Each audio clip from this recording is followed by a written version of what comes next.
Today I'm going to show you a little book that's about me.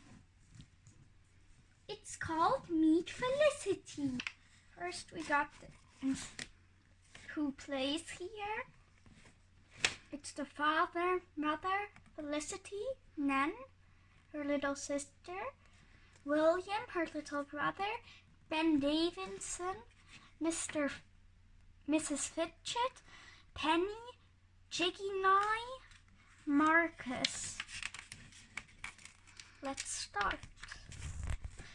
Merryman's store. Felicity Merryman pushed open the door to her father's store and took a deep breath. She loved the smell of coffee beans and chocolate of pine soap, spiced tea and apples. No other place in the world smelled as good as her father's store. "Good day, Mistress Merryman," said her father. He smiled and bowed. Felicity grinned. Her father always pretended she was a fine lady customer when she came to this store. "Good day, Mr. Merryman," she answered. She liked to pretend too. "That's a lovely hat you are wearing, young miss. Have you come to buy a new feather for it?" said Mr. Merryman. "Or perhaps you'd like some new ribbon or straw flowers." "Oh, father, you know I don't fancy this old hat at all," giggled Felicity. "I wear it only because mother insists." She pushed the straw hat off her head so that it hung down her back. "Aye," agreed her father. "It's supposed to shade your face so that the sun does not make your nose red." Felicity rubbed her nose. It was rather pink. "I do forget to wear my hat sometimes," she said. Mr. Merryman smiled. "Sometimes you forget and sometimes you are in too much of a hurry. I know, my impatient girl, but don't fret. I think your nose is very pretty indeed." He tapped Felicity's nose with the tip of his finger. "And now tell me, what did your mother send you to fetch today?" Felicity stood very tall and pretended to be a fine lady again. "A penny's worth of ginger root, if you please, sir," her father bowed. "Yes, madam, ginger is it," he said, "and here's a bit of rock candy for your trouble." "Thank you, father," said Felicity. She popped the candy in her mouth and tasted its sharp sweetness, while her father weighed the ginger root and wrapped it in newspaper. Felicity looked around the store. The shelves were crowded with bolts of cloth, bowls, bottles, kettles, and coffee pots. Fat-bellied sacks of rice flour and salt leaned against barrels of nails.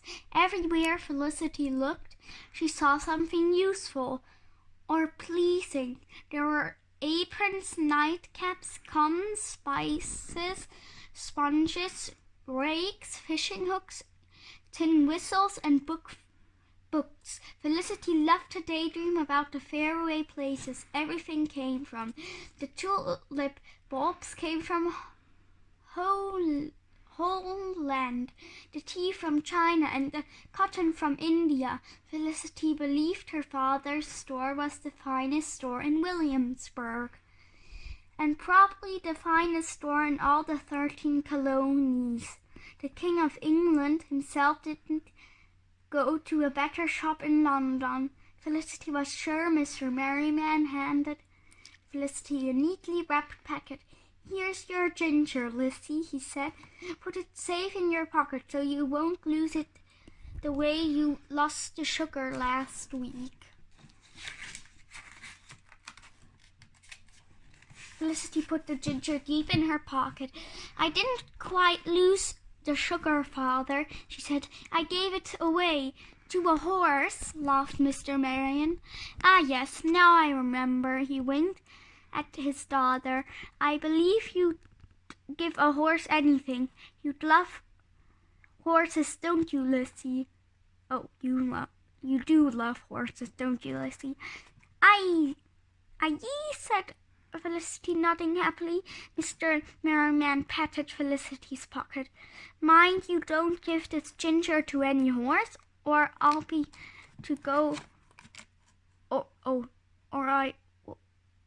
I'll be very disappointed. I'm hoping it's meant for a cake to go with my supper this evening. Hurry along home now so you can help bake my ginger cake." "Oh, must I go home, father?" asked Felicity. Baking a ginger cake at home was not as interesting as helping in the store. Felicity loved to greet customers. Sometimes father let her help them choose buttons and ribbons to buy. Sometimes she helped Marcus count the boxes and barrels of goods that had come in on ships from England. "May I stay here for a while?" Felicity asked. "May I help Marcus in the storeroom?" "No, Lizzie, you needn't stay. Mr. Merriman, have you forgotten? Then helps Marcus in the storeroom now." Thought Felicity. "Ben is so quiet and shy. 'Tis easy to forget him." Ben was the new apprentice father to live with the Merrimans 1 month ago. He slept in the loft above the stable and mostly kept to himself. Ever since Ben had come, Mr. Merriman did not need Felicity's help in the store at all. Felicity sighed. She knew where she should be helping at home. A pile of mending was waiting for her there. Felicity hated the idea of sitting straight and still stitching tiny stitches, when all the while she was stiff with boredom. She would much rather stay at the store, but her father had already turned back to his work. There was nothing to do but go home. Felicity was in luck. Just as she opened the door to go out, a stout, well-dressed lady sailed in. The lady's hat was decorated with ribbons and feathers that fluttered like leaves in a breeze. Felicity stepped back and held the door open wide. "Mrs. Fitchett," said Mr. Merriman happily. "What a pleasure. I haven't seen you since summer." "Begin, you look well. Thank you, sir," said the lady cheerily. "You are looking well yourself." She nodded toward Felicity. "And who's this pretty maid?" she asked. "It's not your little Lizzie, is it?" Felicity smiled at her as her father answered, "Indeed, it is Felicity." Well, Mrs. Fitchett gasped, as if she were surprised. "The dear girl, grown so tall and pretty, hair as bright as a marigold.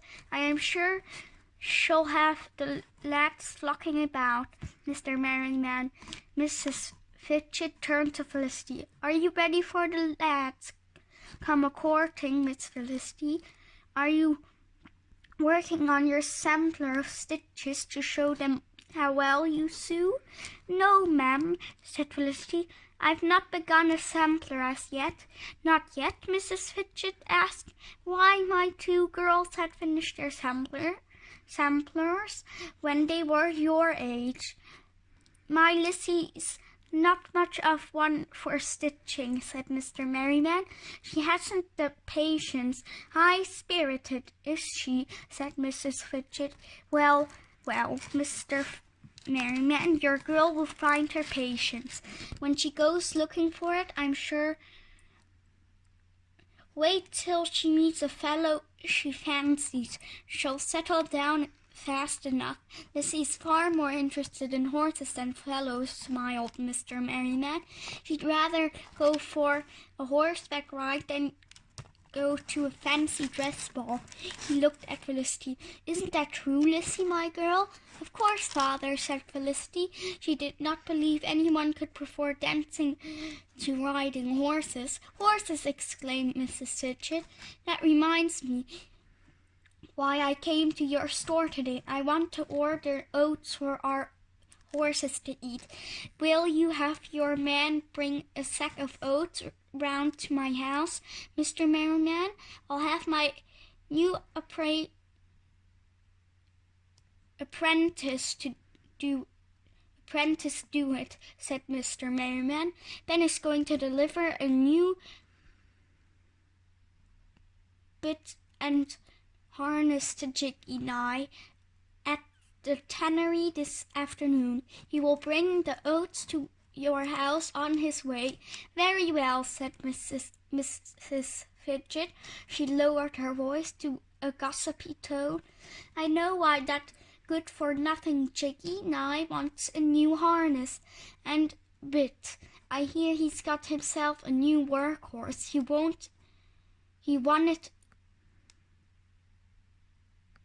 it gambling or some such thing. In any case, he didn't pay for it. Mind you, Felicity listened closely. She wanted to hear more about Mr. Nye's new horse, but Mrs. Fidget frowned and said, I believe he worked his old horse to death. That man is a cold-hearted scoundrel. He is not to be trusted. You'd better tell Ben to be sure Jiggy pays him for the harness right away. That I will, agreed Mr. Merriman. I'll take no promise for payment for Jiggy. His money would be drunk before I'd see it.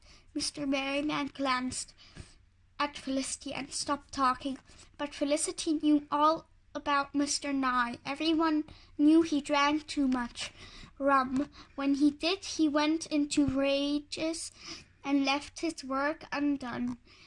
His house was always a mess, and his fences were always falling down. Felicity didn't dislike him for any of those reasons. She hated Mr. Nye because he killed poor cows and horses that were too old to work anymore, and made leather from their hides. What's Mr. Nye going to do with his new horse? He's not going to work it to death too, is he, father? Asked Felicity. Don't you worry about Jiggy Nye's new horse. I believe he worked his old horse to death, said Mrs. Fidget. He's not to be trusted, said Mr. Merriman. I'm sure it's strong and healthy. Jiggy Nye would be foolish to mistreat it. He kissed Felicity on the forehead. Now, you run along home. Your mother will be wondering what's become of you and that ginger.